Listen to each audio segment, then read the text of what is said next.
ከተጋጣሚያችሁ ጋር እኩል ከሆናችሁ ሁሌም ቢሆን የተጋጣሚያችሁን ፊት ለመውጋት መሞከር አለባችሁ። ባትሞክሩም እንኳን ሁሌም ቢሆን ልታስቡ የሚገባው ነገር ያ ነው። የተጋጣሚያችሁን ፊት የመውጋት ሐሳብ እንዳላችሁ ተጋጣሚያችሁም ሲያውቅ ፊቱንም ሰውነቱንም ከናንተ ለማራቅ ይሞክራል። የዛኔ እንዳሸነፋችሁ ታውቃላችሁ ይላል ሚያሞቶ ሙሳሺ The Book of Five Rings። እዚች ምድር ላይ ስሜት የሚባለውን ነገር ኤክስፒሪየንስ የምናደርገው የሆነ ነገር ሲያጋጥመን ነው። ምናልባትም ደስተኛ ስንሆን ወይንም ደግሞ ስንከፋ፣ ስንበሳጭ አሊያም ደግሞ ስንፈራ የሆነ ነገር እኛን ስቲሙሌት ሲያደርገን ከውስጣችን የሚወጣ ሴንሴሽን አለ። ያንን ነው ስሜት ወይንም ኢሞሽን የምንለው። ስሜትም ታዲያ በእኛ ቁጥጥር ውስጥ ያለ ነገር አይደለም። ከኛ ቁጥጥር ውጭ የሆነ ነገር ነው። መቼ እንደሚመጣ አናቅም፣ በምን አይነት መልክ እንደሚመጣ አናቅም። ብቻ እንደሚያጋጥመን እንደሚመጣብን እናውቀዋለን። ታዲያ እነዚህን ስሜቶች እንዴት አድርገን መቆጣጠር እንደማንችል ስለማናቅ አብዛኛው ጊዜ ኢሞሽኖችን ወይንም ደግሞ ስሜቶችን የምናስተናግድበት ሁለት መንገዶች አሉ። የመጀመሪያው ስሜቶቻችን እኛን እንዲመሩን የምንፈቅድበት መንገድ ነው። የመናደድ ስሜት ከመጣ በቃ መበሳጨታችሁ ይሻላችኋል ማለት ነው። ብስጭታችሁ እናንተን እንዲመራችሁ ትፈቅዳላችሁ። ይሄኛውን መንገድ ወስጄ አላቅም ካላችሁ ደግሞ ሰፕሬስ በማድረግ የምትታወቁ ሰዎች ትሆናላችሁ። ይህ ማለት ያንን ስሜት አውጥታችሁ ላለማሳየት ሙሉ ለሙሉ በውስጣችሁ ድፍን አድርጋችሁ ቀብራችሁ ለማስቀረት ትሞክራላችሁ። ታዋቂው ሳሙራይ ሚያሞቶ ሙሳሺ ደግሞ ከነዚህ ከሁለቱ ውጪ የሆነ መፍትሄ መኖር አለበት። ይህ ሁለት መፍትሄ ብቻ ነው ያለው የሚባለው ነገር ትክክል አይደለም፣ ሌላ መንገድ አለ ይላል። አንደኛው መንገድ ሪያክሽን ነበረ፣ ሁለተኛው መንገድ ሰፕሬሽን ነበረ። አንደኛው ሪያክት ማድረግ ወይንም ያ ስሜት እንዲመራን መፍቀድ ነው፣ ሁለተኛው ማፈን ነው። እነዚህ ሁለቱም መንገዶች ሪስፖንስ አይደሉም ወይንም ደግሞ ምላሽ አይደሉም፣ ነገር ግን አንኮንሽስ ኢምፐልስስ ናቸው። ሳናስበው አይምሯችን ሳይገነዘበው የሚፈጠሩ ናቸው ማለት ነው። ታዲያ ሌላ ሶስተኛ መንገድ ቢኖርስ? ይህ መንገድ ስሜቶችን ከመፍራት ይልቅ የሚያስተናግድና በሰላም የሚቀበል መንገድ ነው። የሚያሞቶ ሙሳሺን ፍልስፍና ዛሬ እንመለከታለን። ሚያሞቶ ሙሳሺ በ1584 ዓ.ም በሚማሳካ ጃፓን ውስጥ ተወለደ። ገና በልጅነቱ ወደ ሳሙራይ ህይወት ውስጥ ነው የገባው። ተዋጊ ነበር። ገና የ13 ዓመት ልጅ እያለ ነው አንዱን ኦፖነንት ወይንም ደግሞ ከሱ በብዙ ዕድሜ የሚበልጠውን ተጋጣሚ በሰይፍ ዘርሮ የገደለው። ከዛም በኋላ ወደ 60 የሚሆኑ ግጥሚያዎችን አካሄዶ ነበር። በ60ዎቹም ውስጥ ሊሸነፍ አልቻለም። እሱ ብቻ እየረታ እያሸነፈ አለፈ። ሞት በሚያንሸኳሽኩበት በዚህ ስፖርት ውስጥ እንግዲህ ሚያሞቶ ሙሳሺ ማንም የማይችለው በጣም የታወቀና የተከበረ ሳሙራይ ሆኖ አረፈው። ታዲያ አሁን ሳሙራይ ነበር ስላችሁ ምናልባትም በቃ ሰውን መግደል ብቻ ነው ስራው ትሎ ይሆናል። ከዛም በላይ ነው። በጣም እውቅ ስትራቴጂስትና ጸሐፊ ነበረ። እሱም በደንብ ከሚታወቅባቸው መጽሐፎች መካከል የመጀመሪያው The Book of Five Rings የተሰኘው መጽሐፍ ነው። ሁለተኛው ደግሞ ዶኮዶ የተሰኘ መጽሐፍ ነው። መጽሐፎቹ በደንብ የሳሙራይን ፊሎሶፊ ያንጸባርቃሉ ይባላል። የሚያሞቶ ሙሳሺ መልእክት ምንድነው ካላችሁ አንድ ሰው ከዲዛየር ወይንም ከፍላጎት ራሱን ነፃ ማድረግ አለበት ነው የሚለን። አክሴፕተንስን ይጠይቃል።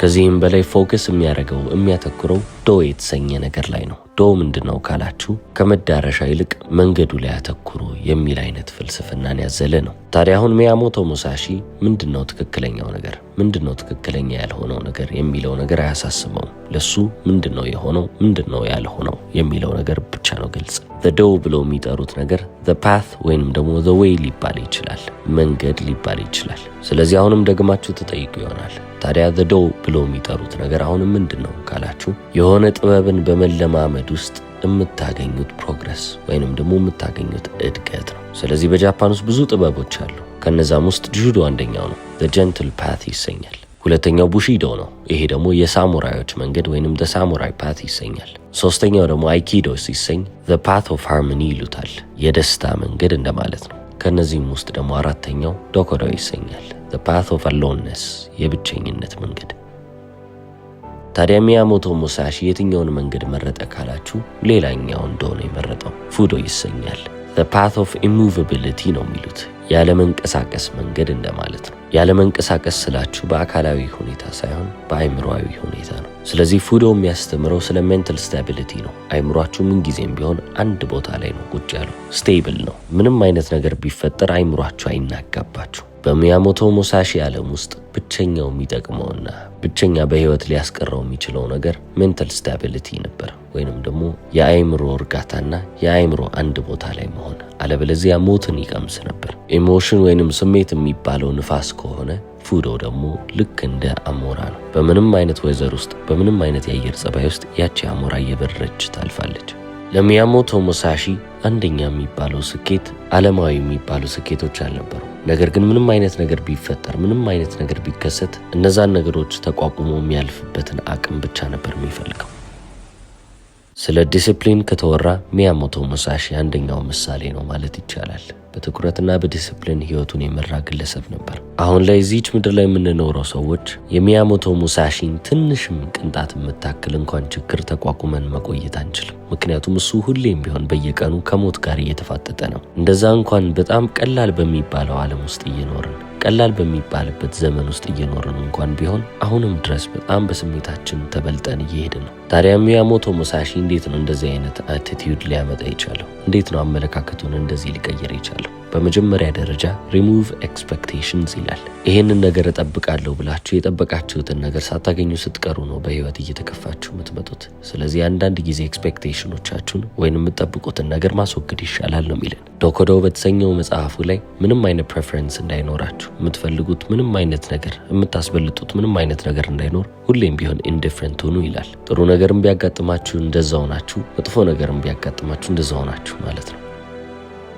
ምክንያቱም እናንተ በምትፈልጉት ነገር የምትወሰዱ ከሆናችሁ በጣም ጥሩ ነገር ሲፈጠር እናንተ ደስ የሚላችሁ ሰዎች ትሆናላችሁ። በጣም መጥፎ ነገር ሲፈጠርም ደግሞ ከጠበቃችሁት ነገር ጋር ያለው ርቀት በጣም ከፍ ስለሚል አሁንም ደግሞ በኢሞሽናችሁ በስሜታችሁ የመገዛት እድላችሁ ከፍ ያለ ነው። ለሚያሞቶ ሙሳሺ ፒስ ኦፍ ማይንድ ወይንም የአእምሮ ሰላም ማለት ሪያሊቲ ወይንም እውነታው የሚፈጠረው ነገር ሲቀነስ ኤክስፔክቴሽን ወይንም ደግሞ የምንጠብቀውን ነገር ቀንሰን ስናወጣ ነው። በሁለተኛ ደረጃ መገንዘብ ያለብን ነገር ምንድነው ካላችሁ ሜንታል ስታቢሊቲ ነው። ሜንታል ስታቢሊቲ ማለት አእምሯችሁ ከፍም ዝቅም ሳይል ወጥ ሆኖ ሁሌም ቢሆን የማይንቀሳቀስ ድንጋይ ሆኖ የሚሄድበትን ሁኔታ ማመቻቸት ነው። ስለዚህ ሜንታል ስታቢሊቲ ማለት ምን ማለትን ሊመስል ይችላል?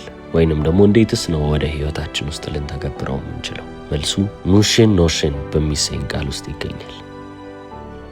ወደ እንግሊዘኛም ሲተረጎም ማይንድ ዊዛውት ማይንድ ይሰኛል። ራሳችሁን ከሀሳባችሁ ማራቅ፣ በተጨማሪም ከስሜታችሁ ማራቅና ከኢጎ መነጠልን ይጠይቃል። የራሳችሁን ሃየር ሰልፍ ከሎወር ሰልፋችሁ ጋር መለየት ማለት ነው። ሙሽን ማለት አይምሯችሁ ውስጥ ያለው ነገር እንዳለ ባዶ ሲሆን ወይንም ደግሞ አይምሯችሁን ባዶ ማድረግን ይጠይቃል። ዲዛየር ወይንም ፍላጎት የለም፣ ሐሳብ የለም፣ ምንም አይነት አሳምሽን ወይንም ግምትም አይኖርም። አይምሯችሁ ባዶ ሲሆን ከኢጓችሁ ተነጠላችሁ ማለት ነው። ያ ማለት ኢጎ የበከለውን አስተሳሰብ ይዛችሁ አትንቀሳቀሱ። ስሜቶቻችሁም ሲመጡ ስሜቶቻችሁን እናንተ ከላይ ሆናችሁ እንደመመልከት ነው። የማትፈልጉት ስሜት እንኳን ቢመጣባችሁ አሃ ተመለስክ ብላችሁ ምንም ኢሞሽናል ሳትሆኑ ነገሩን ከላይ ሆኖ እንደመመልከት ነው። በፊት ሪያክት እናደርግ ነበር ወይንም ደግሞ ሰፕሬስ ለማድረግ እንሞክር ነበር፣ ወይ ምላሽ ለመስጠት እንሞክራለን፣ አሊያም ለማፈን እንሞክራለን። አሁን ግን እንደዛ ማድረግ አይጠበቅብንም። ልብ ማለትና ማስተዋል አክኖሌጅ ማድረግ ብቻ በቂ ነው። ሪያክት ማድረግ ማለት ዝናብ ሲዘንብ መናደድ ማለት ነው። ሪስፖንድ ማድረግ ማለት ግን ዝናብ ሲዘንብ ዣንጥላ እንደመያዝ ማለት ነው። ሁለቱም በጣም የተለያዩ ነገሮች ናቸው። ሚያሞቶ ሙሳሺም በምንም አይነት አስጨናቂ ሁኔታ ላይ ሁሌም ቢሆን ራሱን የሚቆጣጠርና ሁሌም ቢሆን ራሱን የሚያረጋጋ አይነት ሰው ነበር። በአንድ አጋጣሚም እዛው ጃፓን ውስጥ አለ የሚባል ሳሙራይ ነበረ። ሳሳኪ ኮጂሮ ይሰኛል። ከዚህ ሳሙራይና ከሚያሞቶ ሙሳሺ ማን ይበልጣል እያለ የጃፓን ሕዝብ ሙሉ ያወራ ነበረ። ስለዚህ ይህንንም ነገር ወደ መጨረሻው ማስጠጋት አለብን፣ የሆነ ቦታ ላይ ተገናኝተን መዋጋት አለብን ይባባላሉ። ሊዋጉ የመረጡበትም አንድ ደሴት ነበረችና እዛ ደሴት ላይም ቀጠሮ ይዛሉ። ኮጂሮ ቀላል የሚባል ተዋጊ አልነበረም። ቴክኒኩ በጣም አስደናቂ ነበር። በተጨማሪም ደግሞ ፈጣን ነው። ምንም አይነት እንከን የሚወጣለት አይነት ሳሙራይ አይደለም። በቃ ፐርፌክት የምትሉት ነው። አብዛኛው የጃፓን ህዝብም ኮጂሮ ያሸንፋል ብለው እሱን እንደ ፌቨሬት ሊያሸንፍ የሚችለው እሱ ነው በሚል እሳቤ ውስጥ ቁጭ ብለዋል። ሚያሞቶ ሙሳሺም ኮጂሮን እንደ ቀልድ እንደማያሸንፈው በደንብ ተረድቶታል። ከጥንካሬ ከቴክኒክም ያለፈ ነገር እንደሚጠበቅበት ሲገነዘብ አንድ ሌላ ያልጠበቀውን ዘዴ ያመጣበታል። ሚያሞቶ ሙሳሺ ስነ ልቦናዊ ጨዋታ ይጀምራል። ይህ ማለት የውጊያው ቀን ቀጠሮ የያዙበት ቀን ላይ ሚያሞቶ ሙሳሺ 3 ሰዓት አርፍዶ ይመጣል። 3 ሰዓት አርፍዶም ሲመጣ በውሃ ላይ በትንሽዬ ታንኳ ላይ እየመጣ ስለነበረ ፀሐይ እየጠለቀች ነው። ስለዚህ ፀሐይዋ ከሱ ጀርባ ነበረች። ልክ ከታንኳው ለመውረድ እያሰበ ባነበረበት ሰዓት ላይ አሁንም ዘና ማለቱን አላቆመም። ይህ ደግሞ ኮጂሮን በጣም አበሳጨው። ከዛ በተጨማሪ ሚያሞቶ ሙሳሺ ንቀት የሚመስልን ነገር አሳየ።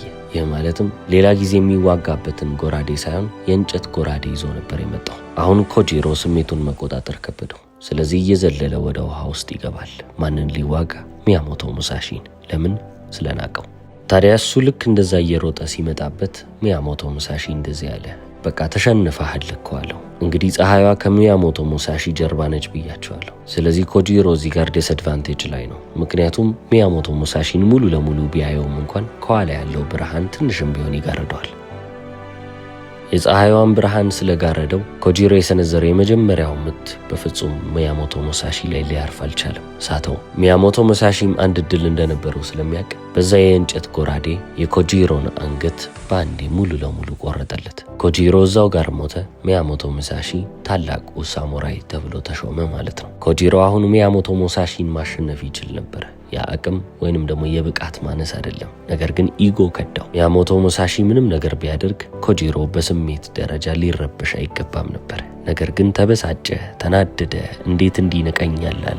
ያም ደግሞ የውድቀቱ መንስኤ ሆነበት። አንድ የስቶይክ ፈላስፋ አለ፣ ኤፒክቴደስ ይሰኛል። በአንድ ወቅት እንዲህ ብሎ ተናግሮ ነበረ፣ እናንተን የማበሳጨት አቅም ያለው ማንኛውም ሰው የእናንተ ጌታ ይሆናል ይላል። ኮጂሮም እዚህ ጋር የተሸነፈው አይምሮ ውስጥ የነበረበት ሰው ሙሳሺ ስለነበረ ነው። በሙሳሺ በጣም ከመበሳጨቱ የተነሳ የውድቀቱ መንስኤ ሆነበት። ሚያሞቶ ሙሳሺ ግን ለሱ ማሸነፍ ማለት የተረጋጋና ስቲል የሆነ ወይንም ጸጥ ያለ አይምሮ መያዝ ነው። የራሱን ሐሳቦች፣ የራሱን ስሜቶች እንኳን እንደ ገለልተኛ አካል ነው የሚመለከታቸው። ይህም ደግሞ ጥንካሬን ይሰጠዋል። ምክንያቱም እሱ በስሜት ውስጥ ሆኖ ተውጦ አይደለም እየሄደ ያለው። በህይወታችን ስንት ጊዜ ነው በንዴታችን ወይንም በመበሳጨታችን የተነሳ የማይሆን ነገር ካደረግን በኋላ ወይኔ እንዲህ ማድረግ እኮ አስቤ አልነበረም ተበሳጭቼ ነው የምንለው። ወደ ዩኤፍሲ ዓለም ውስጥ እንግባ። ኮነር መክግራገር የተሰኘ አንድ የዩኤፍሲ ፋይተር እናገኛለን። 2017-2018 ዓመተ ምህረት እንደሱ የታወቀ የለም። አጠቃላይ ስፖርቱ እንዲታወቅ ምክንያት የሆነ ብቸኛ ሰው ሊባል ይችላል። በጣም ትልቅ እውቅናን ወደ ስፖርቱ ያመጣ ግለሰብ ነበር። በጣም ከሚታወቅበት ነገሮች ውስጥም አንዱ ትራሽ ቶኩ ነው፣ ወይንም ደግሞ ተጋጣሚዎቹን በቃላቶች የሚጎዳበት መንገዱ ነው። ታዲያ አሁን ኮነር መክግራገር ብዙ ጊዜ ይሄንን ትራሽ ቶኮቹን ሲያከናውን በሳይኮሎጂካል አስፔክት ነው እየሄደ ያለው። ስነ ልቦናዊ ጉዳት እነሱ ላይ ለማድረስ ነው የሚሞክረው። እነሱም ደግሞ ስሜታዊ ሲሆኑለት በቃ ኮነር መክግራገር እንደሚያሸንፍ በጣም ግልጽ ነው። ምክንያቱም ስሜታዊ ያርጓቸዋል። ታዲያ የኮነር መክግራገር ትልቁ ድክመት ወይንም ደግሞ ውድቀት የሆነበት ሰው ማን ነው ካላችሁ ሳይለንት ኪለር የተሰኘው ወይንም ደግሞ ዝምተኛው ገዳይ የተሰኘው ካቢብን ሲያገኘው ነው። አሁን ካቢብ ስሜቱን የሚገልጽ ሰው አይደለም። ድንጋይ በሉት፣ ምንም ነገር ብትሉት፣ በምንም አይነት ሁኔታ እሱን ልረብሽ እሞክራለሁ ካላችሁ እሱ ልክ እንደማይነቃነቅ ድንጋይ ነው። ምንም የሚያንቀሳቅሰው ነገር የለም። ስሜቱ አይረበሽም፣ አይበጠበጥም። በቃ ዝም ነው የሚለው። ታዲያ ቀናቸውም ደረሰና ትራሽ ቶኩን የሚያከናውንበት ቀን መጣ። ስለዚህም ኮነር መክግራገር ጠጋ ይልና ለሱ በጣም ብዙ አጸያፊ የሚባሉ ነገሮችን ይነግረዋል። ቤተሰቦቹን ይሰድብበታል። አንተ ምንም አታሸንፍም ይለዋል። ብቻ በቃ ሳይኮሎጂካሊ ካቢብን ለመጉዳት ወይንም ለመርታት ይሞክራል። ካቢብ ግን እነዚህ ሁሉ ነገሮች በሚከናወኑበት ሰዓት ዝም ነው ያለው። ምንም ሪያክት አላረገም ወይንም ደግሞ ምላሽ አልሰጠም። ቀናቸው ደረሰ። ፍልሚያው በኦክታገን ውስጥ ተከናወነ። የዛን ሰዓት ምን ተፈጠረ ካላችሁ ካቢብ ኮነር መክግራገርን አፈር አበላው ማለት ይቻላል። ምክንያቱም ፉል ዶሚኔሽን ነበር የታየው። ኮነር መክግራገር የበለጠበት ምንም አይነት መንገድ እንኳን አልነበረም። ካቢብ ሙሉ ለሙሉ አጠፋው። ታዲያ ኮነር መክግራገርን ሲረታው፣ ሲሰብረው ፊዚካሊ ብቻ አይደለም የጎዳው፣ ሜንታሊም ነው። ከአካላዊ ጉዳትም አልፎ ኢሞሽናል ወይንም ስሜታዊና አእምሯዊ ጉዳትን ያሳደረበት። ከዛ በኋላ ነው እንግዲህ ኮነር መክግራገር የተሰኘው ተደባዳቢ መሆንነቱን ረስቶ ሙሉ ለሙሉ በቃ ጠፋ የሚባለው። ዝናው ወደ ታች አሽቆለቆለ። እንደ በፊቱ የሚከበር አይነት አይደለም፣ ወይንም ደግሞ ኦራው በጣም ወረደ ማለት ይቻላል። ስለዚህ ኢሙቪብል መሆንን እዚህ ውስጥ መማር እንችላለን። ንቅንቅ አለ ማለት አይምሯችሁ ስቴብል መሆን መቻል ይጠበቅበታል። ስሜቶቻችሁንም ኦን ልታረጉ የስሜቶቻችሁ ባለቤትም ልትሆኑ ይገባል። ያንንም ለማድረግ አክኖሌጅመንት የመጀመሪያው እርምጃ ነው። ይህ ማለት ስሜታችሁ እናንተን እየበጠበጣችሁም ቢሆን ወይንም ጥሩ የሚባልም ስሜትም ቢመጣ አክኖሌጅ ታደርጉታላችሁ፣ ልብ ትሉታላችሁ፣ ታስተውሉታላችሁ። ኢግኖር ለማድረግ ወይንም ለማፈን አትሞክሩ። ስሜቶቻችሁ እንዳለ የእናንተና የእናንተ እንደሆኑ ብቻም ልብ ትላላችሁ፣ ታስተውላላችሁ። ስሜታችሁን አውጥታችሁ መግለጽ እንዳለባችሁ ስትገነዘቡ ለዛም ቢሆን ሰዓትና ትክክለኛ የሚባል ቦታም እንዳለ ልብ በሉ። በአራተኛ ደረጃ ክፍሉን ለማንበብ በደንብ አድርጋችሁ ሞክሩ። አካባቢያችሁን ለማጥናት ሞክሩ። ቻለም በምንም ሁኔታ ልትቆም አትችልም። በአምስተኛ ደረጃ እነዚህን ስሜቶች ማኔጅ ለማድረግ ለመቆጣጠር የሚጠቅማችሁን ምንም አይነት ቴክኒኮች ፈልጉ። አእምሯችሁን ጸጥ ለማሰኘት መተንፈስ የሚጠበቅባችሁ ከሆነ ያንን ቴክኒክ ተጠቀሙት። ስድስተኛው ኮንሲደር ፐርስፔክቲቭ ይባላል። ይህ ማለት እናንተ የራሳችሁን እይታ ትታችሁ የሌላን ሰው እይታ ወስዳችሁ ነገሩን መመልከት መቻል። በመጨረሻም ሰፕሬሽን ኢዝ ሪግሬሽን። ይህ ማለት እናንተ ስሜታችሁን አፈናችሁ ማለት ጭራሽ የበለጠ እንዲባባስላችሁ ነዳጅን አርከፈከፋችሁ ማለት ነው። ጉዳዩ መቼም ቢሆን አይቆምም። ገኖ በልጦ ኃይል አግኝቶ ይመጣል። የዛሬው ቪዲዮ ይህንን ይመስል ነበር። እስከ መጨረሻው ስለተከታተላችሁልኝ አመሰግናለሁ።